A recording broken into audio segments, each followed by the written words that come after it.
The perfect accompaniment for your summer barbecue, this fruity dessert is sure to impress.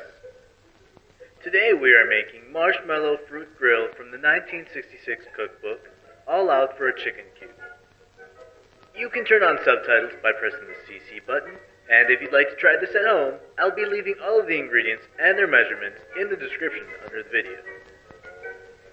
Maikoh begins by cutting all of his fruit into roughly even pieces, beginning with a canteloupe. We prepare the canteloupe by cutting it down the middle and scooping its seeds out. Next, we slice it into wedges. Cut the rind off and cut to size. Next, let's move on to the pineapple. We first cut the end off, and then cut the pineapple at about halfway, and save the rest for later. Now, just cut the outer layer off, and again, into similarly sized pieces, aiming for 2 to 3 cups of each fruit. Variety will make this a glamorous and flavorful dessert. Add whichever fruits you prefer.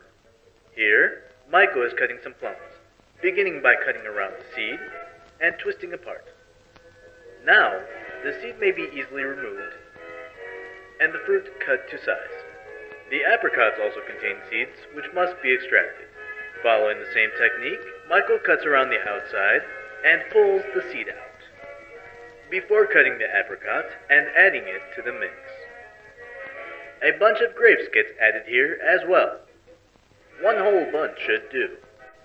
Now peel and slice some bananas, and mix the fruit in a baking pan until thoroughly combined. Allow 1 cup of fruit per serving. Now, doesn't that look lovely? The final addition is marshmallows.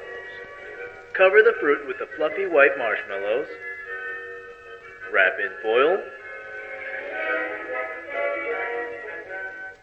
and heat on the grill over medium-low heat until the marshmallows begin to melt, about 15 minutes. Don't be alarmed if the marshmallows continue melting once removed from the grill. They're combining with the fruit to create their own flavorful syrup. Now, serve plain or with ice cream, and enjoy a refreshing summer treat. Too much time on the grill may dull some of those vibrant fruit colors, but does the opposite for the flavors.